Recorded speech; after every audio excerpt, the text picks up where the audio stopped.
Bom dia. Estamos aqui, CUFA Brasil, Unesco, Organização das Nações Unidas para a Educação, a Ciência e a Cultura, e Instituto Locomotiva, para dar início ao webinar Data Favela.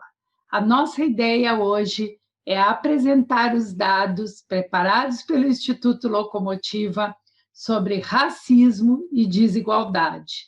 Esse debate foi muito enriquecedor. Eu acho que as pessoas que acompanharam aprenderam muito, se surpreenderam com os dados. Mas a gente também escolheu algumas pessoas para poder participar desse papo, não apenas as pessoas que vão reclamar da vida, mas as pessoas que têm propostas, que têm feito coisas, que têm desenvolvido coisas e que, obviamente, que pensam um pouco diferente. A gente viu à frente sobre o racismo estrutural e, infelizmente, naturalizado no Brasil. Um preconceito que está presente no dia a dia dos brasileiros. Nós conseguimos jogar a precisão estatística para a realidade que os negros e pardos sofrem cotidianamente no nosso país. Essa pesquisa também mostrou que existe uma desigualdade no mercado de trabalho, onde, conforme se ascende profissionalmente, maior é a desigualdade salarial entre negros e brancos.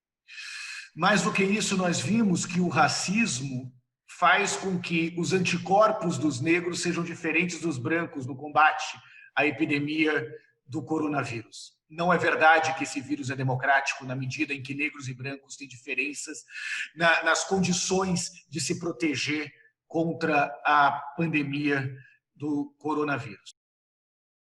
As desigualdades foram fundadas pelo Estado brasileiro e que, a partir disso, o Estado deve reparar as pessoas pretas e essas, sim, devem fazer parte das decisões que são tomadas para que a gente tenha um mínimo de equilíbrio. Eles criem leis e formas de mudar isso, desde a grade da educação até o processo de fato de decisão de para onde vai o orçamento público e de que forma isso é dividido. Se as favelas pagam uma grande parte do orçamento público, por que isso não é devolvido? Porque a disputa do orçamento público é feita a partir de pessoas que não moram nesses lugares. História da nossa cultura. Infelizmente, a gente aprendeu na escola que a população negra só veio na condição de escravizado, nada mais além disso. E, na real, não. Quando Portugal vai para o continente africano para trazer uma mão de obra para o Brasil, ele traz uma mão de obra extremamente qualificada, detentora de muito conhecimento, na área de mineração, de agricultura, de domesticação dos animais. Toda essa tecnologia e esses sistemas muito refinados não nos é contado. E quando a gente começa a ter clareza dessas histórias, a gente começa a desenvolver a nossa autoestima e, a partir daí, a gente desenvolve o senso de criticidade. A gente precisa muito que se conte essas histórias. Qual é a história real do legado dos povos africanos no Brasil e, a partir desse legado, como que a gente constrói esse país? Esse país foi construído por essa população.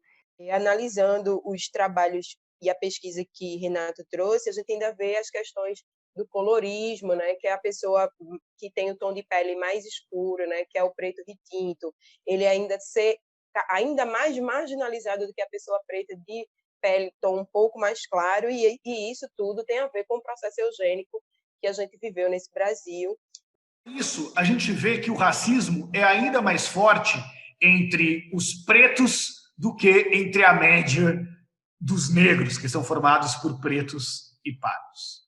Ambientes em que se sentiram humilhados ou discriminados devido à sua cor. 35% dos negros se sentiram humilhados em lojas de shopping, restaurantes ou outros estabelecimentos comerciais. Esse número sobe para 68% dos pretos. Na escola ou faculdade, só 31% dos negros, 31% dos negros, mas esse número sobe para os pretos para 57%. Em locais de lazer ou eventos festivos, a diferença é de 27 para 45. Pessoal, eu não estou comparando brancos com negros. Eu estou comparando negros com os pretos. Em um atendimento médico de saúde, 16 contra 26%. A diferença entre o total de pessoas que se sentiram humilhadas ou discriminadas devido à sua raça ou outra cor, que é de 50% dos negros, sobe para 83% entre os pretos. Uma coisa que me chamou muita atenção, que o Renato falou, foi em relação à mãe branca e à mãe negra. quando fala com os filhos. As mães brancas, em geral, estão preocupadas com que seu filho seja assaltado. E ela repete: olha, não reaja, concorde, faça o que a pessoa está pedindo. Lembre que você é uma pessoa do bem. A mãe branca, dá essas recomendações para o filho reagir a um assalto. As mães negras dão a mesma recomendação para os filhos quando são abordados pela polícia. E essa é uma triste realidade do Brasil. Será que vai ser a criação desse...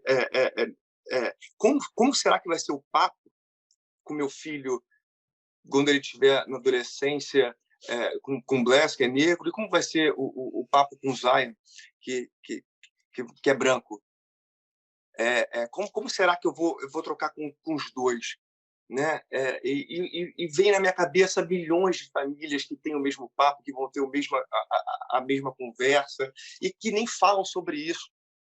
Através da educação, através da capacitação, através de você saber se expressar, e, obviamente, estando num colégio de elite, o network que se forma ali permitiu que eu fosse uma exceção. Entendeu? Que meus filhos pudessem se identificar, pudessem ter professores negros, pudessem ter amigos negros, e foi muito difícil. A gente foi a muitas escolas. Particulares, no seu sistema de bolsa, não prioriza por crianças negras. Agora, se você só tem colégios particulares, onde esses colégios formam as lideranças que vão ocupar os cargos públicos, as empresas, onde tem o processo de tomada de decisão, chega lá numa vida adulta, essas pessoas que são formadas desde do processo infantil, elas não conseguem lidar com a questão racial, porque isso não fez parte do histórico de vida delas. Sobre as suas histórias, onde elas constrói o orgulho de falar que é negro e de falar que é negra, onde tem troca. É um projeto lindo que eu acho que vale a pena a gente fazer uma reunião dessa só para discutir, que todas as outras escolas abram as janelas e abram as portas para todas as crianças de todas as classes sociais, para conviverem juntas e aprenderem uma com as outras e se ver. Isso é muito importante. Temos o papel transformador da educação na vida de todos e também o papel transformador da educação para abrir espaços. Infelizmente, num país com racismo estrutural como o nosso, só a educação não basta, né? Nós precisamos ir além da educação. E além da educação, porque quando a gente olha dados do mercado de trabalho, por exemplo, um negro e um branco ocupando a mesma posição hierárquica, a chance do negro ganhar cerca de 50% menos é real. E se a gente incluir aí o componente gênero, é ainda mais dramático. Um homem branco com nível superior ganha mais de 60% a mais do que uma mulher negra em curso. Se isola as variáveis e a variável que sobra é a cor da pele, a desigualdade de renda deixa claro o racismo estrutural e naturalizado da sociedade brasileira. O reflexo da obra do racismo é esse tipo de coisa em 2020, depois de uma pesquisa, né, que a gente vê todos os dados e, mesmo assim, as pessoas replicam uma coisa que é muito grave, inclusive para a autoestima de meninas negras que foram chamadas de cabelo de bombril, meninas e meninos negros, que o seu cabelo foi, né, tá aí a Carla, assim, muitos de nós, inclusive, cortou o cabelo, se auto-violentou para não ter o cabelo associado a bombril. Então, nesse momento, eu não sei se é procura de repercussão, de polêmica, mas é uma estratégia de marketing muito ruim para uma empresa e para um produto, né, que frequenta o imaginário muito intrínseco essa relação do racismo com o bombril. Sim, por que isso acontece? Por que acontece a questão do bombril?